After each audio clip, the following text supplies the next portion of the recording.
Berita tentang Elon Musk akan berinvestasi di Indonesia sepertinya kali ini harus kita jelaskan karena mengingat ada keputusan negara dan ada pejabat Indonesia yang terlibat. Selain ada kepentingan negara katanya, Tesla adalah perusahaan bernilai sama dengan GDP Indonesia. GDP Indonesia itu sekitar 1.100 billion dolar.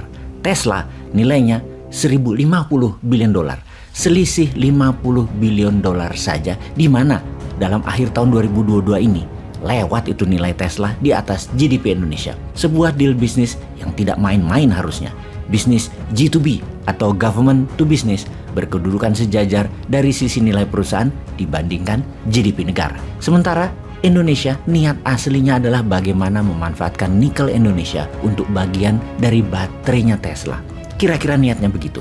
Sebentar, bukan milik Indonesia tetapi milik pengusaha Indonesia tepatnya. Nikelnya tersebut. Pengusaha yang juga katanya ada kepemilikan pejabatnya.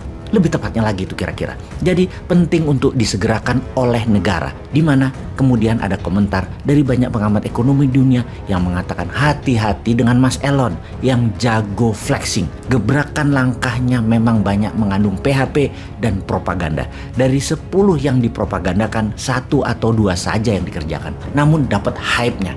Elon adalah influencer tingkat dunia. Kita review sebentar tentang Bitcoin.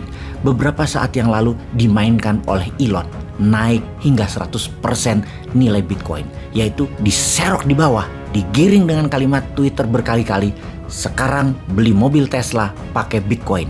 Apa yang terjadi kemudian? Melejitlah nilai harga Bitcoin hingga 100% meningkatnya. Lalu Elon melepas Bitcoinnya tadi di harga atas. Dia mendapatkan keuntungan 20 triliun rupiah hanya dalam 3 bulan. Sehabis itu harga Bitcoin termehek-mehek ke bawah. Ratusan ribu orang merugi. Itulah flexingnya Elon yang mengatakan beli Tesla bisa pakai Bitcoin, yang sampai sekarang tidak pernah terrealisasi. Flexing dan profiling adalah jagonya Elon. Elon jago banget akan hal itu. Jadi penting untuk Mas Elon menyambut Perdana Menteri Indonesia, Menko-nya Indonesia dan Presiden Indonesia demi naiknya harga saham Tesla. Namun realitanya sahamnya turun sedikit.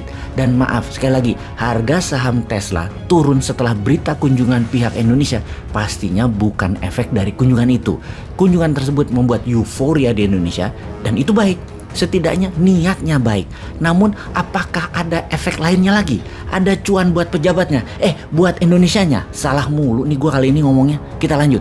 Bersama video kali ini kita akan menjelaskan bisnis baterai yang berdarah-darah. Sama seperti berlian, bisnis baterai penuh dengan pertumpahan darah, saling bunuh dan mengorbankan nyawa.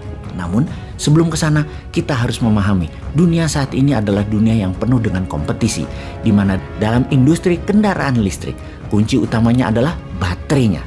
Maka semua berlomba-lomba menemukan rumusan baterai sendiri-sendiri. Itulah kompetisinya. Misalnya BMW beda dengan Mercy dalam mobil listrik baterainya. Demikian juga Toyota. Juga katanya Apple Car, juga Google Car. Gosipnya Giant Tech ini akan masuk juga ke industri mobil listrik. Rumus baterainya berbeda lagi, ukurannya berbeda lagi. Semakin lama baterai bertahan, semakin cepat ngecharge-nya, semakin kecil ukurannya dan ringan baterainya. Mereka unggul dalam kompetisi ini. Tesla sejauh ini yang terlama, terunggul baterainya. Di charge 30 menit bisa buat jalan 6 jam sejauh hampir 1000 km. Dulu di charge-nya 2 jam, jalannya 4 jam, hanya 500 kilometeran saja. Semakin kesini, semakin canggih dan dikira isinya nikel gitu ke depannya. Ini yang pejabat harus pahami, juga masyarakat harus belajar. Jadi sebelum kita membahas bisnis baterai yang berdarah, kita memahami dunia teknologi baterai ke depannya. Baru kita masuk ke dunia muasal bahan baku tadi. Pertama, kita hendak menginformasikan bahwa Tesla sudah tinggalkan baterai berbahan nikel kobalt. Jadi sesungguhnya kalau kita pertanyakan lebih dalam lagi, Indonesia sesungguhnya mengharapkan apa dari Tesla? Rasanya rencana kerjasama itu relatif sulit dilakukan lantaran Tesla sudah beralih untuk menggunakan katoda berbahan besi lithium iron phosphate atau LFP yang belakangan lebih efisien ketimbang biji nikel limonit dan kobalt. Jadi dikabarkan kemarin bahwa Tesla Incorporated berencana membangun penguatan rantai pasok global baterai kendaraan listrik di Indonesia. Sepertinya harus ditinjau ulang karena Tesla sudah beralih untuk menggunakan katoda berbahan besi lithium iron phosphate atau LFP. Jadi posisi tawar nikel Indonesia pasti kalah bersaing dengan bahan baku baterai kendaraan listrik yang telah digunakan oleh mobil listrik Tesla Model 3, Model 3, tipe standar range yaitu LFP.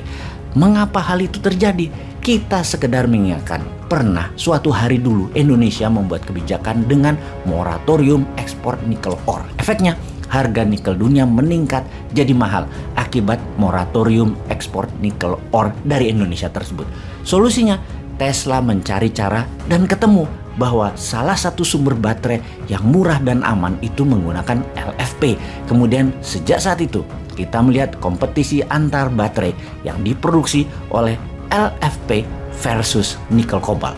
Dengan demikian, kesepakatan atau komitmen investasi dari Tesla Incorporated di Indonesia belum sepenuhnya jelas. Karena kebutuhan untuk bahan baku baterai kendaraan listrik untuk mobil pabrikan Tesla sudah dipasok lewat LFP tersebut. Sementara bahan baku dari biji nikel limonit dan kobalt relatif mahal, berat, dan pasokannya masih dinilai tidak memenuhi standar ESG, Environmental, Social, and Government untuk industri kendaraan listrik dunia.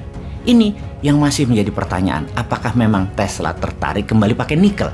Kan mereka sudah menemukan alternatif baterai yang lebih murah dan handal. Jadi untuk deal komitmen investasi di Indonesia rasanya masih jadi pertanyaan.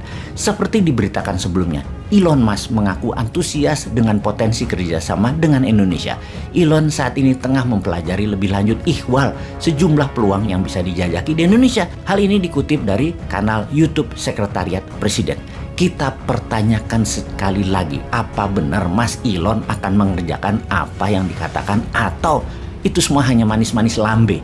Dia masih mempelajari karena apa? Apa karena Tesla sudah kadung investasi di Thailand?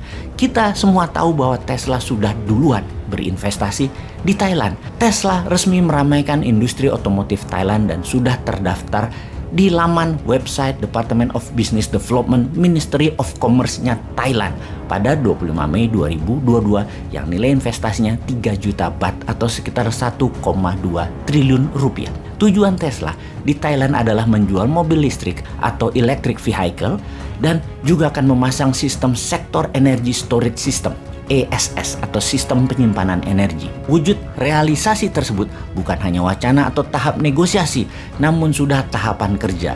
Beberapa petinggi dari perusahaan Tesla disebutkan menjadi ofisial di Thailand yaitu David John Feinstein sebagai Global Senior Director Trade Market Access, juga ditunjuk sebagai Direktur Yaron Klien yang memegang posisi Tesla Asset Manager dan juga Chief Financial Officer Tesla Energy Operation. Kedatangan Tesla juga sejalan dengan kebijakan baru pemerintah Thailand untuk mengurangi emisi karbon. Pemerintah Thailand sudah membuat kebijakan mengurangi pajak penghasilan atas kepemilikan kendaraan listrik. Administrasi Metropolitan Bangkok juga telah mulai memasang stasiun pengisian listrik di sekitar kota dan akan membuat stasiun pengisian gratis untuk digunakan. Semoga paham informasi ini.